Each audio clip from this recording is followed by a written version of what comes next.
Okay, hi there. This is the first in a series of videos which are really designed to be ad hoc, so kind of put in place when there is a specific thing or series of things which need to be gone through, or which, as a pupil you might profitably benefit from listening to another person about around AS Latin, and in particular AS Latin language. Now this particular one is about an unseen which is within standard textbook, Carter's Latin Unseens for A level, and it is a tough passage. It's about a famous Roman as part of the Julio-Claudian family, a guy called Germanicus, and he's a pretty important guy in Roman history. Actually, I believe he's the great grandson of Augustus. He's certainly some family connection to Augustus, but he's connected to many of the emperors. He's the brother of another one. He's the grandfather of another one. He's actually Gaius, who's also better known as Caligula's father. So that means he probably is the brother of Claudius, thinking about it, following the family lines through. So very famous Roman general. In terms of dates, he died roughly, well, I think it was 19 BC or 19 AD. He died, and I think he was probably born in 15 BC. So, around about mid-30s he died in very, very mysterious circumstances. There's a suggestion he was poisoned, potentially by another Roman, Piso, under orders potentially from one of the emperors, Tiberius, the second emperor. And there's a huge amount of mystique and mystery and kind of scandal behind his death. And it kind of gave rise to a big culture of fear in the Roman Empire about what it meant to make an enemy of the emperor. So, pretty important guy. We're going to look at an unseen which is about him. The unseen itself is stolen from a passage from Tacitus, and it is very, very liberally adapted. So much so that the original Latin wasn't about Germanicus at all. It was actually about Caesar. But this passage has been changed to talk about Germanicus. So it's more of a story. Don't look at this as real history. But it's interesting nonetheless. Now, if you look at the screen, this is what I call the inside track. This is the correct mental model to translate accurately and make a minimum of mistakes. Okay? Uh, Basically, you read through the text 3 times before you start to translate, and that is really, really crucial. By reading it through 3 times, you basically subliminally start to translate it before you even start, which sounds weird. I can tell you a little story actually. My background, when I was doing A-level Latin all those many, many centuries ago, uh, I got told to read through the text 5 times before you start. And I knew it worked, but I didn't know why it worked. And through painful kind of trial and error, more error than trial often, I found out, why this works. It's because when you're reading through, you're not stopping to translate it, but you're subconsciously picking up on things like where the participles are, things like where the subjunctives are, things like where Latin may work differently from how English works, for example, indirect statements. And you're doing all of these things subconsciously. So when you actually go to translate formally, somehow it kind of fits together more simply than if you just started from scratch. Okay, now that's why it works. What I'm suggesting here is that you formalize that more and you just read through 3 times, looking for a different thing each time. So when you're first reading, read through it, and all you're looking for is the subjunctives. Okay, at AS level, there are a couple of more tenses than there are at GCSE. Remember, at GCSE, there are only the isse ones, pluperfect, and the infinitive plus the ending ones, imperfect.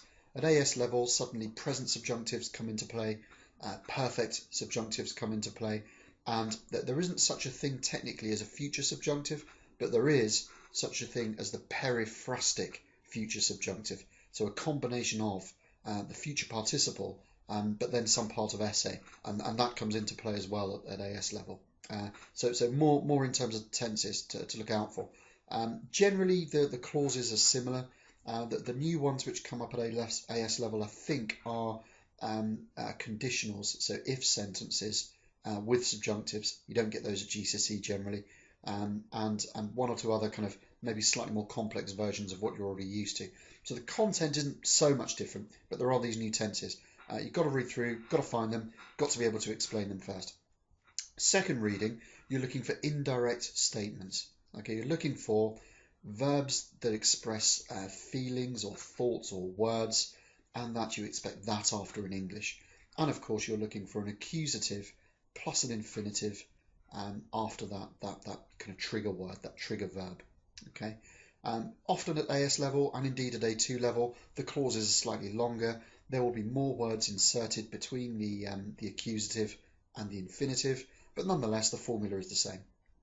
Okay, on the third reading, this is probably the hardest one. You're looking for participles. Now, some participles may form part of the second reading. For example, the future active infinitive and the perfect passive infinitive, as well as the future passive infinitive as well. That's new at A level. Those three infinitives actually contain the PPP, or at least the supine, which looks like the PPP. So you know, you can actually pick up on some of these on reading too. But nonetheless, you're looking for all the participles, whether they're part of an indirect statement or not, and you're considering every time you see one whether this is part of an ablative absolute or not. Okay. Now, if I had time again, I'm actually going to add this on. What I'd also look for on this third reading is this. I'd look for gerunds and gerundives on the third reading. Okay, I think that's really important because again, when you see gerunds and gerundives, you're looking for the kind of purposes they're used for. Are they followed by, you know, add? Or sorry, do we have add plus an accusative gerund? That's going to be a purpose clause. Have we got an ablative gerund, you know, by doing something? Is it going to be that kind of usage? Do we have a genitive or a dative gerund? Typically, these come after keywords like causa, you know, for the sake of plus a genitive gerund, or maybe idoneus, something which is suitable plus a dative gerund, suitable for doing something. Is it that type of gerund? They're somewhat more rare, but still possible. Or is it being used with the essay? You know, is it being used as a gerundive of obligation? And that came up at GCSE as well. So we need to kind of find out the actual function of the gerund, again on the third reading. And when we've done that for the third time, we've actually done the hardest bits of the passage already. We've found out all the subordinate clauses involving subjunctives. We've found out all of the indirect statements. And in an ideal world, we've found all of the ablative absolutes and got a handle on the gerunds as well before we even start. That's the benefit of doing it this way. Okay, let's look at a passage, or rather, let's look at part of a passage, which, as I said, has been bought from this Carter Latin Unscenes for A-level book. This is an A-level text. It's the last couple of lines of an A-level passage. It's not the whole thing, but the background is this guy Germanicus, as I mentioned earlier, very famous Roman general. He has been caught in an ambush. He's in a situation where he's in charge of a Roman army. They've got to go through a saltus, S-A-L-T-U-S, a mountain pass. Okay, and when they go through that saltus, there are German tribes which attack the Romans. Now, what they do is these German tribes are pretty clever. They realise that the front of the Roman battle line, so this march of troops, and the sides of the Roman battle line and this march of troops are really heavily fortified. It's the tough guys, it's the really strong army members and units. They're not going to make much headway attacking the front or the sides. So they don't do that. What they do is they send a small number of their troops to attack the front and the sides to make it look as though that's what they're doing. But the majority of the troops, the overwhelming majority, actually attack from behind, where the Roman cohort, or the agmen, the actual marching column, is its weakest. So pretty clever stuff. And we pick up the action where this tactic is starting to work. So they've attacked from behind, and you know there's trouble for the Romans. They are making inroads into the Roman army on this mountain pass.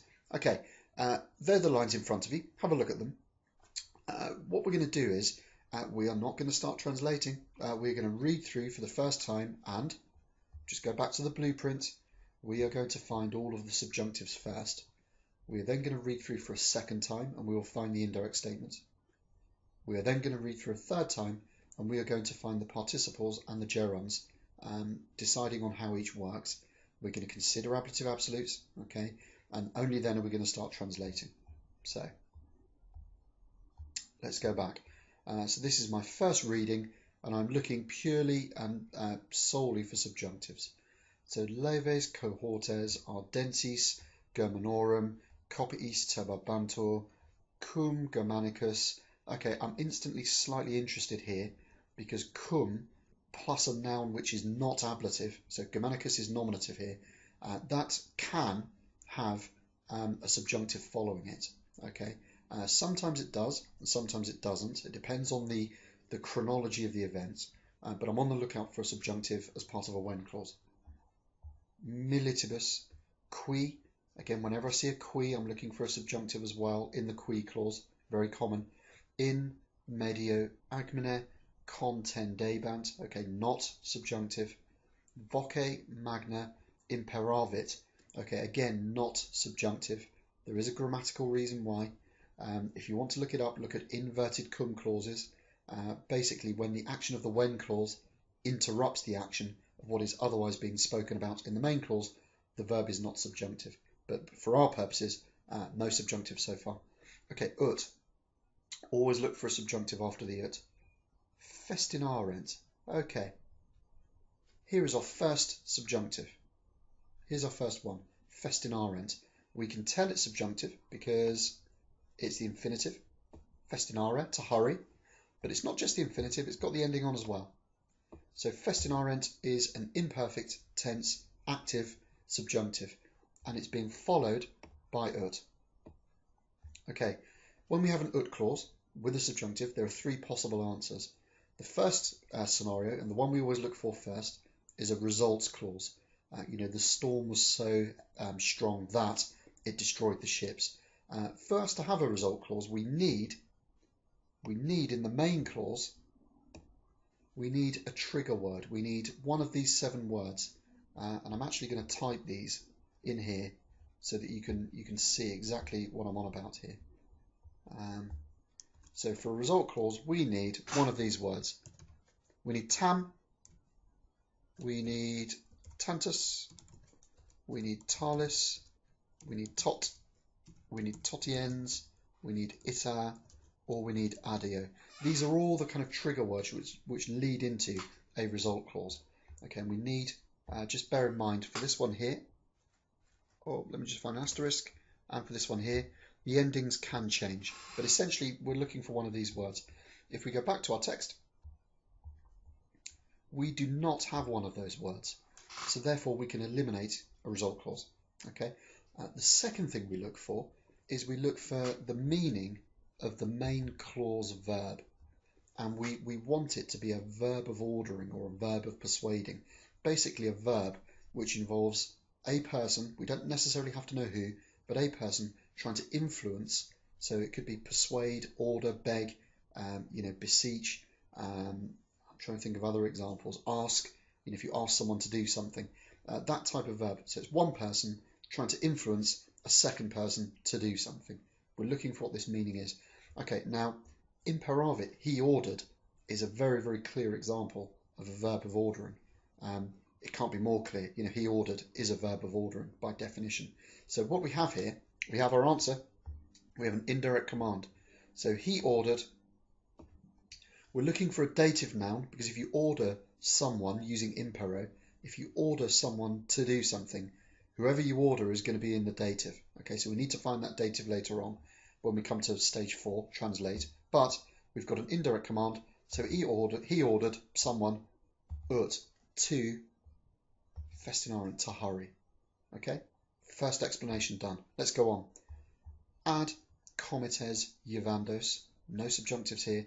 Etius verbis incitati uno impetu peruperant. Okay, does that look like a subjunctive? You could be mistaken for thinking that it does, but there's no infinitive, so that is not one. Postes inque loca aperta actos occiderant, again no subjunctive.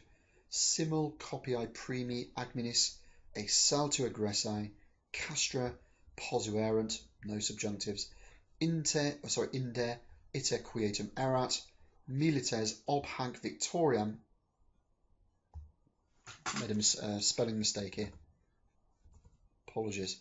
It should be audaciores priorumque obliti brevi tempore in hiberna ductisant. Okay, so in our passage, we have one subjunctive, and we have already explained that subjunctive. It's an indirect command.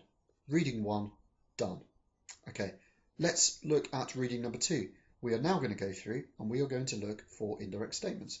So remember, what we're looking for are verbs that have two properties. They either express feelings, thoughts, perceptions, or words. So, you know, I feel, I touch, I hear, I smell, I say, I tell, I think, I perceive, I understand. Any of these kind of words, all to do with thoughts or sensations or words, expressing words. And also, all of those words I've just mentioned expect a that after them in English. So I can hear that, I see that, I feel that, I discover that, I work out that. Two properties. We're looking for those types of words. And what we're then looking for is we're looking for an accusative plus an infinitive after them. Okay, so let's have a look. Again, Levis Cortes, okay, that doesn't have that kind of meaning. Turba Bantor, to kind of be thrown into confusion. Not the type of verb we're looking for. Next verb, they were marching. Again, not to do with thoughts or words, so no. Ordering, okay, if you order someone, you do express words, but we've already explained this within the context of our indirect command. So we're not worried about that. Next verb is here. They burst through, so they kind of punctured. Again, not to do with expressing words or thoughts, so we go on. Occuderant, so he killed, not to do with it, not to do with those types of concepts. So we move on. Posuerant, they placed. Again, if you place something, it's not to do with feelings, thoughts, perceptions, or words. So we go on. Erat, the verb to be. Again, not the type of verb we are looking for. And then the final main verb, duco, ductisunt. So they were led. Well, if you lead someone, you're not talking about any thoughts or kind of cognitive functions. I think that's what the phrase I'm trying to kind of think of here. Nor are we talking about expressing words. So we do not have any indirect statements in this bit of the passage. That's worth doing. It's worth eliminating the prospect of there being any indirect statements, because it saves you so much time second guessing at phase 4 when we go through and actually translate this. Okay, so just to recap so far, we have one subjunctive, and we have explained it's an indirect command. We have no indirect statements, no accusative and infinitives, okay, in this passage. Stage 3, we're now going to look for the participles, and we're going to look for the gerunds, and we will explain at each stage whether there is an ablative absolute in evidence. Okay, let's go through it. No participles or gerunds so far. No participles or gerunds so far. Okay, so the first item of interest in reading number 3 is a gerund, juvandos. Okay, juvare means to help. So what we have is we have 4 ingredients, and there are always 4 ingredients in a gerund. There's juv, there is the verb present stem, juv. That's telling us it's going to be meaning help. Because juvare is in group 1, or in technical terms conjugation 1, verb group 1, we then have a relevant vowel, which is an A for the first conjugation, the first vowel group. We then have nd. That is what's telling us it's a gerund. So nd after a verb, present stem, plus the vowel for that conjugation the verb comes from, and then plus the nd. That's telling us it's a gerund. So that's ingredient number 3. And finally, ingredient 4, we have a noun ending, which in this case is os. Now os, like servos or any number of nouns, pueros, probably hundreds I could mention, they are accusative plural. Okay, masculine accusative plural. And what's happened here is we've actually got a gerundive of attraction. We've got an object, comites. So that the people I teach in the school I work at know this as the physichemical reaction. What happens is the gerund becomes a gerundive because there's an object all of a sudden, and there is a physichemical reaction The gerund changes its ending potentially a little bit. The object changes its ending potentially a little bit, and you end up with two words which agree, and basically that reaction has then happened. There are specific details about how that works. There's specific rules, but we don't need to get into them now. The only thing we need to worry about is we've got add plus an accusative gerundive, okay? And that means it is a purpose clause. So we will be translating add as in order to, and we will be translating this word as just what the verb means, help. So add in order to, Jovandos, help the comites, the companions. That is that gerundive as it's become. That is that dealt with. Okay, let's move on.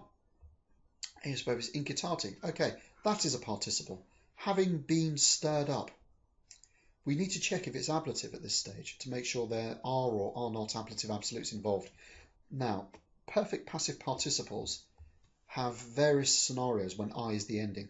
It could be genitive singular, it could be nominative plural, masculine, or it could even be vocative plural, masculine, but it's going to be one of those three. It is not going to be ablative, so we can rule out an ablative absolute at this stage, and we can have in the back of our minds incitati, having been stirred up. Let's move on. Okay, we've got nothing in terms of participles or gerundives here. Okay, aperta. Aperta is a participle. It's from aperio, aperire, to open up or to open. So aperta, again, means having been opened. Now the A ending is a problem. The A ending is a problem because it can be a number of different things. It could be feminine, nominative, singular, like puella. It could also be ablative, feminine, singular, again like puella. So it could be ablative, and we need to bear that in mind. Okay. It could also be neuter, plural, nominative, vocative, or accusative. Could be one of those things. So we've potentially got, oh, and of course I forgot to mention, because it could be feminine nominative singular, it could also be feminine vocative singular as well. So there are actually 6, as I count them up in my head, 6 possible scenarios, and we need to work out which one we've got here. Okay, in this situation, the key thing to do is try and find a word which aperta is agreeing with. That's a key piece of advice. When you see a participle, you're not sure about the case, different scenarios as here, try and find something it agrees with, because that's going to help you. So if we look around, it doesn't agree with that, different endings. Hopefully you can see it's agreeing quite clearly with locker. Okay, it's agreeing with locker. And notice how we've got inque. So que is just meaning and. So let me just highlight that properly. Que is meaning and. So we've got in, locker, aperta.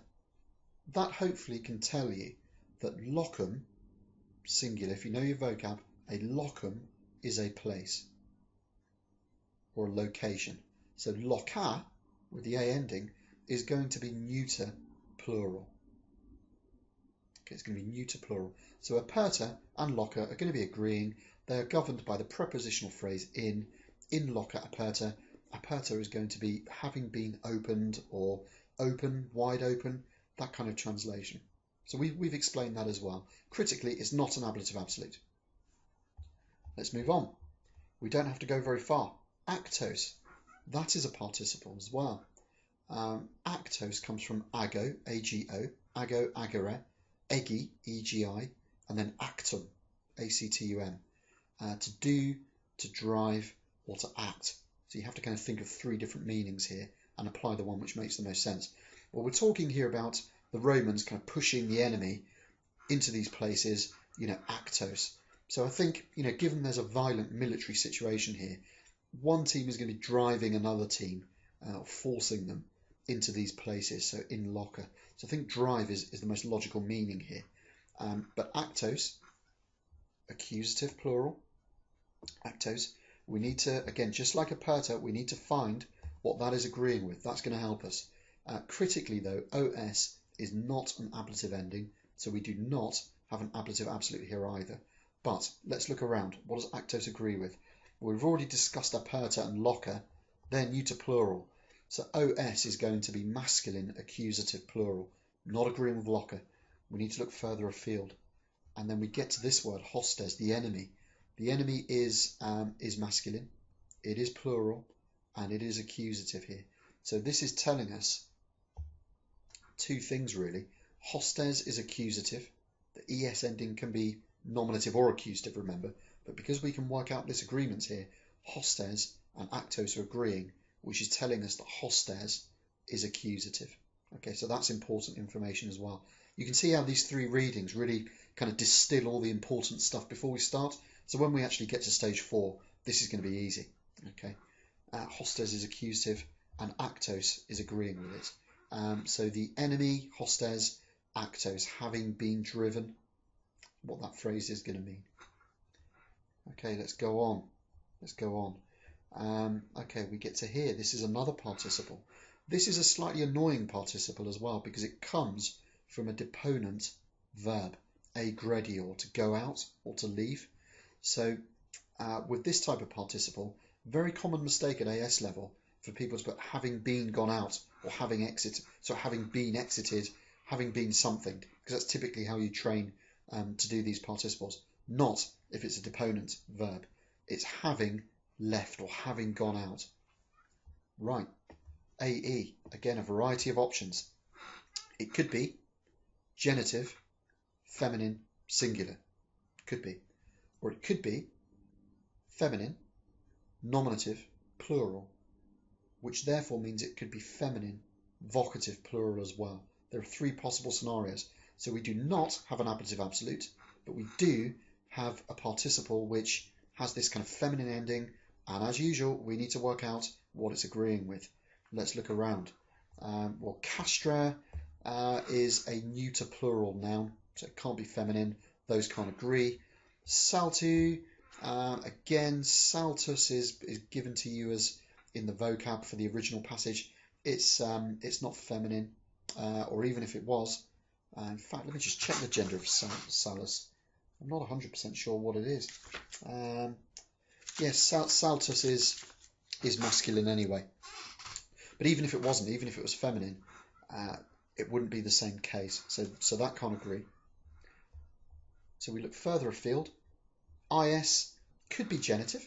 Okay, so agressi and agmenis potentially are the same case, genitive, but an agmen is neuter, and agmen is not feminine. So agmenis and agressi, they can't agree. Primi is another adjective. The I ending on primus will only ever be neuter or masculine, never feminine. So those can't agree. So we actually have to get all the way to here, copii, before we find our noun with which agressi agrees. Logical, we eliminate the words as we go along, but we get to copii. So copii, agressi. Copii is nearly always seen in the plural. So we've probably got a nominative plural combination here. Copii, troops, agressi, having left. Having left. So that's agressi, explained. Let's go on. Castra, well, that's not a participle or gerund. These aren't participles or gerunds. These aren't participle or gerunds. Again, no participle or gerunds, but I will, just in passing, make a note that because audaciores has eor before the ending, eor is going to make it comparative. So it's not audaces, brave, it's audaciores, more brave. So I'm just going to make a mental note of that. Let's read on. Priorumque. Okay, we have the penultimate participle, the second to last one, obliti. Let's look at it. It comes from another deponent verb, oblivisco, so I forget. And what we've got here is a having forgotten, having been unmindful, but having forgotten. So that's what it means. Critical with this particular verb, and this is just something you need to know, oblivisco has objects in the genitive. So you're forgetful of something, so in the genitive. So we are looking for a genitive to become our object for oblivisco. That genitive is here, aurum. So forgetful of priorum, former things. Okay. So again, this is going to go together as a phrase. We have explained obliti. again, being very logical, the I ending is telling us this is going to be a bit like a little bit like preemie. It's not the same case, but it's the same ending. So it could be genitive masculine singular, or it could be nominative masculine plural, and therefore it could be vocative masculine plural. Those are our three scenarios. We will need to make out a decision when we get there. Could be any. Okay, and the last participle we have is ducti. Okay, that is being used critically in conjunction with sunt. So collectively, these words are forming the main verb. Because they're forming the main verb, we don't have an ablative absolute. What we do have is we have a plural perfect passive verb. Do go to lead. So we need to establish if there's a nominative or not when we get to stage 4. But basically, they have been led or they were led. But we're going to try and find a nominative before we put they in. Okay.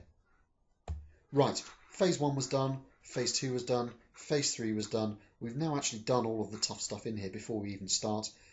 Please don't think it's going to take as long for you to do as what I've just taken to do that. It will take a number of minutes once you get into the right mental model of doing this on autopilot. But let's go through it. So the leves cohortes ardensis Germanorum copiis turbobantur. Okay, right, well, hopefully you can see cum Germanicus, when Germanicus. That's starting a new clause. So our main clause is here. Remember, let's just go back to this test, or this inside track. Once we get to stage 4, there is a big but. Before we do each sentence, we are going to identify all the clauses before we try and do any of them. So we're not just going to dive in. We never dive in. Really, really keen to get to the bottom of this. So that is our clause. We have ring-fenced that clause. We can now do that clause. Notice how the verb typically ends a clause. That's a useful rule of thumb for you. So within the words I highlighted just now, we're looking for a nominative. We're then looking for a verb. We're looking for an accusative, although I will give you another very good rule in a moment about that. And we're then looking for everything else. So that's the order we do them in. Right, leves cohortes are clearly agreeing, and that is our nominative phrase. So light cohorts, basically lightly armoured. So the lightly armoured, I'll say light, the light cohorts, we go to the verb, were being thrown into confusion. And that's where we've got to so far. The light cohorts were being thrown into confusion. Now, here is the critical rule, which is so useful to know. If you have a passive verb, as here, passive verbs do not have objects. Okay, you can't say that the Romans were being taught the book, or maybe that's a bad example. So that the Romans were being fished the chariot. It just doesn't make any sense. In English even, passive verbs do not have objects. What they kind of do is they turn the action back on the nominative. So if you have a passive verb, you are not going to have any accusatives being the direct object of that verb. Okay, so we don't actually have to look for an accusative in this situation. That is really important to know. And I wish somebody had told me that when I was doing A-levels. It would have saved me a lot of time trying to untangle sentences which otherwise would not have made sense. So the lightly armoured cohorts were being thrown into confusion by the densely packed troops of the Germans. That's that clause done. We then need to ring fence our next clause. Okay, what we've got is we've got cum Germanicus militibus. Qui always starts a new clause, so remember that. So that clause there, that's an inner sentence. That's a relative clause within the larger cum clause. Okay, so notice how I've taken from cum to the next main verb, which is imperavit, but within that there is an inner sentence which is from qui until contendebant. Okay, don't rely on the commas. You don't need the commas. Just remember, any part of qui, quae, quod starts a new clause, and the verb which immediately follows ends that inner clause. That's how Latin works. So we can now do these two clauses. When Germanicus ordered. Now here we have an active verb, so we are looking for accusatives. So when Germanicus ordered the soldiers, remember I said earlier on, anybody you order using impero goes in the dative. So I said we were going to look around for our dative. When we got there, well, we now are there. Militibus is that dative. Okay. So when Germanicus ordered the soldiers, voce magna, with a great voice, we can then go to our qui clause, who. Notice how, because the verb is plural here, the who is linking back to the soldiers, not to Germanicus. Okay. The qui is governing the clause. Qui is nominative, plural, masculine. But because the verb is plural, it's linking back to the soldiers. So the soldiers who were marching in the middle of the battle line. And he ordered them, ut, to,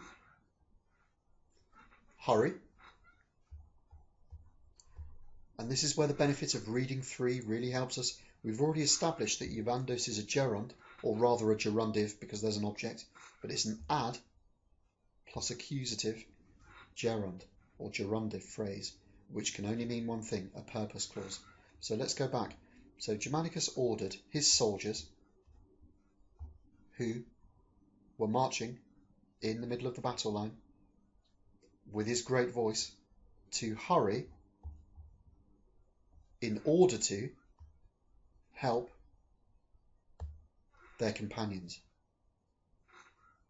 Okay, next sentence. Again, we do not dive in. We need to understand how the clauses work. So what we've got here is, at first sight, it looks like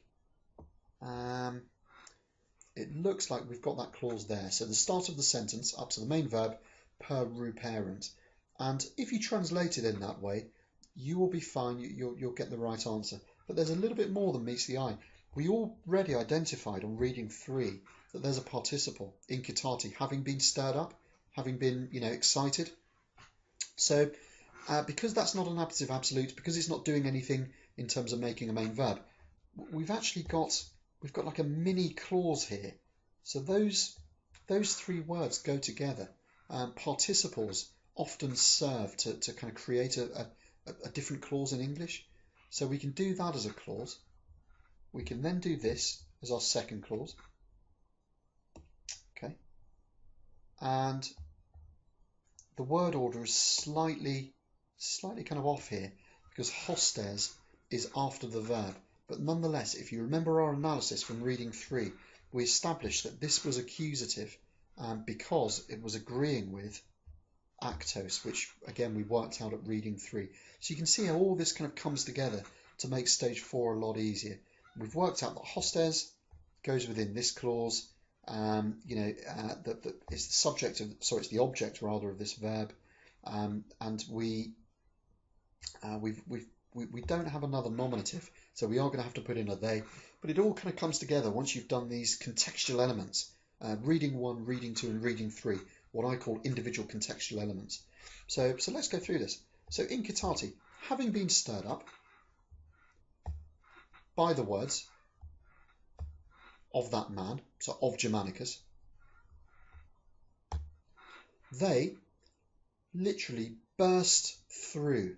So they punctured through. There's a military term, they routed. That's a kind of a term I've heard used. But literally they burst through the enemy, uno impetu, with one attack, so in a single drive. And we're in a new clause, so we've got in, loca, aperta. Again, we saw that those go together, and we did that at reading 3. Actos needs some explanation, but we already know it's agreeing with hostes. And then occiderant is our main verb. So there are no new nominatives coming up in this clause either. So we put another they in. So the que is giving us and they killed and we are looking for an accusative. That is it. They killed the having been driven men into having been opened places. So the places are wide open, and they killed men, referring to the enemy, so men who have been driven. Let's look at a kind of slightly better version of English. This is the hardest bit of the passage by far, but let's look at what it means. What it means is, so they routed the enemy, and after the enemy had been driven, so forced back into open spaces. Remember that the whole reason the German tribes had defeated the Rome, or made inroads into this Roman battle line, is because they attacked them from behind in a very thin mountain pass. So once they were driven into wider open spaces, the Roman forces were far superior. So having been driven into open spaces, occiderant, the Romans killed them. That's how that's working. Again, we're not going to dive in. Let's look at this clause. So simul copii primi agminisse saltu aggressi. Well, similar to what we did here, we saw that a participle, when it's not part of an ablative absolute, can kind of serve to create a new clause in English. And surprise, surprise, we've got something here. Okay, we've got aggressi, so we can treat that as one clause, and then we can treat the actual main clause as just this. So, at the same time, the forces of the first battle line, having exited from the mountain pass, posuerent castra. Well, anything castra ponere means to set up camp, to pitch camp. Okay, so they set up camp. Very simple. And okay, this is now a very small clause, so we can do that without too much trouble. From there, the journey was quiet in the sense of uneventful. Next clause, militaires. Okay. So we've got this phrase here again. Notice how obliti is a participle. It is not part of an ablative absolute, so it can serve to create a new clause in English. That's the way English would work, which means the kind of actual real main clause is going to be here. So we've worked out the clauses again. We can now start. So the soldiers,